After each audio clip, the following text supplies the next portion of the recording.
COPD affects millions of Americans, and I'm joined today by a few members of the pulmonary team at Summa Health to discuss COPD and the latest treatment options. Joining me today are Dr. Aliaksandr Ramaniuk, pulmonary and critical care physician, Sarah Sarb, lead APP and program coordinator for pulmonary medicine, and Ryan Saltsman, registered nurse clinical coordinator, and they're all with Summa Health. This is Healthy Vitals, a podcast from Summa Health. I'm Scott Webb. I want to thank you all for joining me today. We're going to talk about COPD and different treatment options and a whole plethora of things. So, Doctor, I'm going to start with you. How do healthcare providers decide on the best treatment plan for a patient with COPD? Scott, thank you for asking that question, because today in 2024, COPD is a completely different disease than what we remember. It is a disease that requires specific diagnosis and very targeted specific treatments. It's a disease that affects up to 10% of the population, and globally is the third leading cause of death. So it needs to be diagnosed very accurately, as early as possible, and the therapy needs to be targeted. We diagnose it with multiple modalities, including breathing tests and spirometry, imaging, and our goal is to identify specifically what type of COPD you have and find the right therapy for that. All right, so good to know there's different types of COPD, and as you say, with many things in medicine, of course, but especially with COPD, early and accurate diagnosis is key. And Sarah, when someone is newly diagnosed with early onset COPD, what treatment options may their provider prescribe or recommend?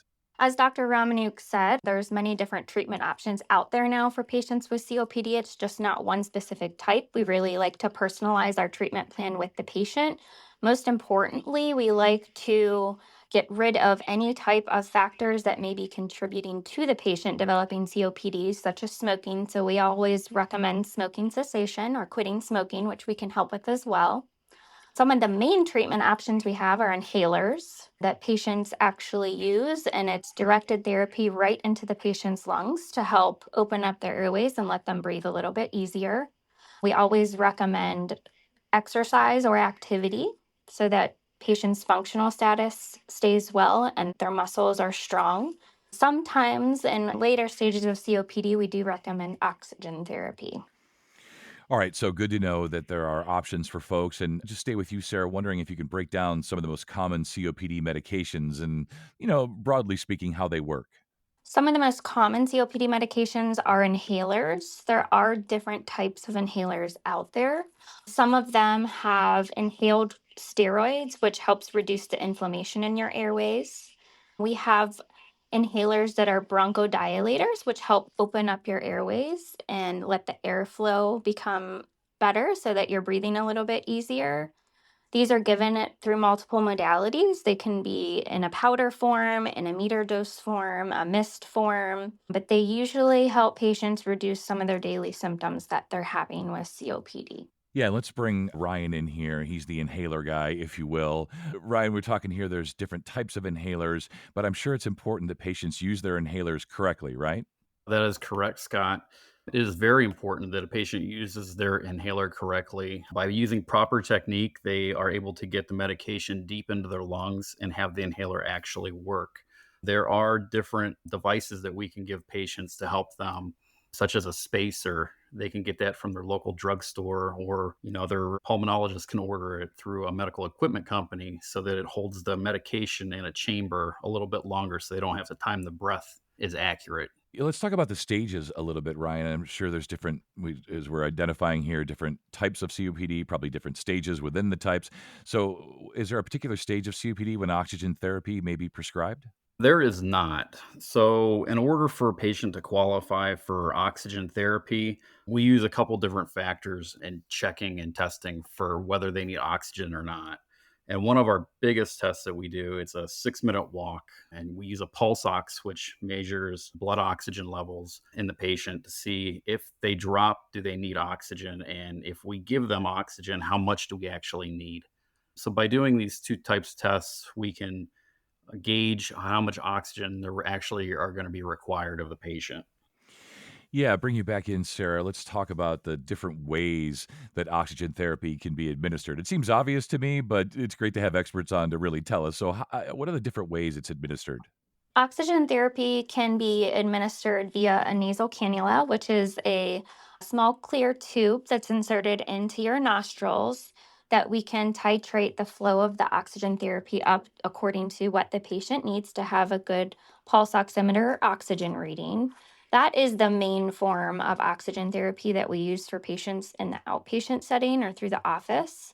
There are also more advanced oxygen devices that deliver more high flow therapy, so higher amounts of oxygen when patients need to get them. And then also, we have a lot of our patients that wear machines at nighttime to help with their oxygenation, and we deliver oxygen through positive pressure machines as well. All right, so we've got inhalers, we've got oxygen. I'm sure, doctor, that folks are going to want to know, well, what about surgery? Is that an option? And what would that mean? So let's talk about the surgical options that are available to treat COPD. Our goal initially, again, is to have this team approach to identify a direct therapy that the individual needs that's focused on the requirements. And we want to always try to focus on the least invasive options. But certainly as the disease progresses, sometimes we need to have more invasive and aggressive options to help improve our quality of life. And again, this brings in more members in addition to me, Ryan, and Sarah to help treat the patient. This is where it requires a team's approach. Some of the surgical options include surgical lung volume reduction, where a part of the most diseased part of the lungs is removed to decrease the level of pressure and damaged lungs that are working. And the other more invasive and more definitive therapy is lung transplant. Yeah, I'm assuming, Sarah, that I hate to dumb it down this way, but just being a layperson myself, that mechanics don't just start by replacing your engine when there's something wrong, when you hear a noise, right? They start small and they work their way towards the sort of worst case scenario. So when we think about these surgical options and the other options we've talked about here, inhalers and oxygen, when is surgery indicated? When generally does a patient get to a point where they need some of these or would consider some of these surgical options? Usually, we would consider some of these surgical options after a patient has been on maximal therapy and they're still having chronic daily symptoms that are limiting their quality of life. But it's usually at the later stages of COPD, severe, very severe COPD as well. And that usually comes with a very multidisciplinary approach to reviewing the patient's case and having them be a part of that discussion as well. Yeah, you can understand we're talking about some big stuff here, big surgeries here. So obviously patients, families, multidisciplinary team, everybody sort of involved in that conversation. So Ryan, I wanted to talk about some of the newer and emerging procedures for COPD, and I know BLVR is high on that list. So just give us kind of a broad overview. What is BLVR? What does that even stand for? BLVR stands for bronchoscopic lung volume reduction. So in the past, they used to cut out part of the lung to reduce the size, and now we can do it down in the endoscopy suite where it's a less invasive option. It's basically an internal lung volume reduction without the cutting. Sarah, who's a good candidate for this BLVR procedure? A good candidate for this procedure would most importantly be somebody who has severe COPD emphysema, who has come to see us and had a pretty significant workup of testing, including the lung function testing we've talked about before, imaging that shows pictures of the lungs to make sure that, they have a very diseased portion of their lung compared to the other parts that's going to benefit from causing a collapse of it to allow the other better portions of the lungs work better, essentially. So, really, it's just a lot of testing involved to make sure that a patient is a good candidate. Yeah, doctor, just wondering, of course, anytime, I hear about medical things and procedures, wondering about the risks, of course, and I'm sure listeners are going to want to know, all right, well, that sounds pretty revolutionary and amazing, but how long is the recovery? Maybe you can give us a sense. Certainly. This is a very beneficial procedure, but also a procedure that does not come without its own risks. And that's why it takes a team approach to evaluate, diagnose, and do this procedure. This is, I agree with Ryan and Sarah said, this is basically a one-way valve, a valve that lets air out one way without letting it back into the diseased part of the lung and allowing the patient to take a deep breath for their muscles and their lungs to work better and get rid of some of this breathlessness. The concern and the risk that we worry about is anytime we put a foreign object somewhere into the lungs, we can certainly have pneumonias, exacerbations, flares of COPD. The adverse side effect that we most worry about is what's called a pneumothorax or collapsed lung. Because we deflate the sick part of the lung and hope that the other healthier part works twice as hard, that other healthier part can not be able to tolerate that pressure and basically pop. In that case, we have a team of pulmonologists and intensive care doctors and our team who are available to reinflate that lung with a chest tube. And this is why all of our patients after the procedure are very closely monitored in the hospital for 3 to 4 days. It sounds like there's lots of benefits, but to have an expert here and to tell us about them, what are some of the benefits that patients experience after the BLVR? After the bronchoscopic lung volume reduction procedure, again, where we place a one-way valve into the sickest part of the lungs that are very too full of air and making you be short of breath, the number one thing that we want to achieve is to relieve that sensation of breathlessness, that sensation that you took a full breath of air and you try to exhale and you still have a bunch of air left in there.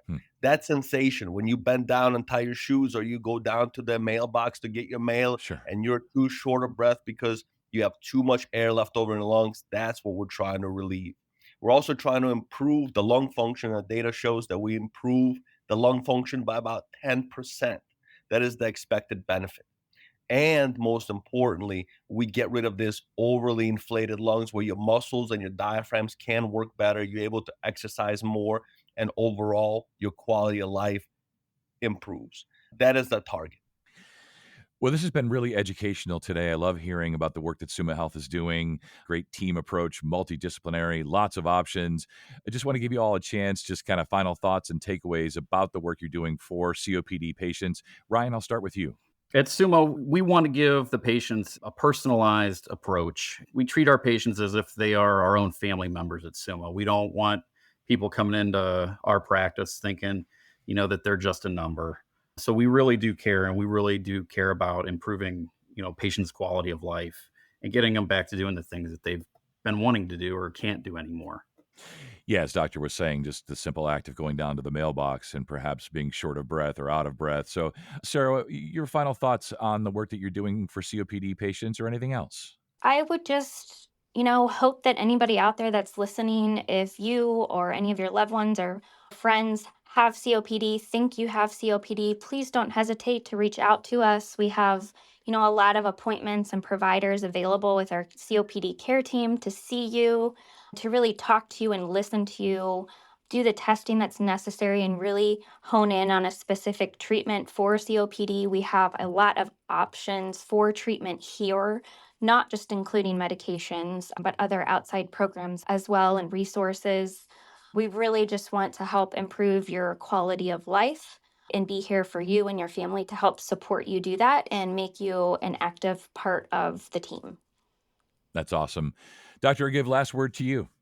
I want you to take away that COPD is common, it's treatable, and our team is here for that. Summa Health is on the forefront of all the best available therapies for COPD. We're individualized, we're data-driven, we're unscaled, and our attention is on you as an individual and your specific symptoms so you can take a deep breath and feel better after you come see us here at Summa Health.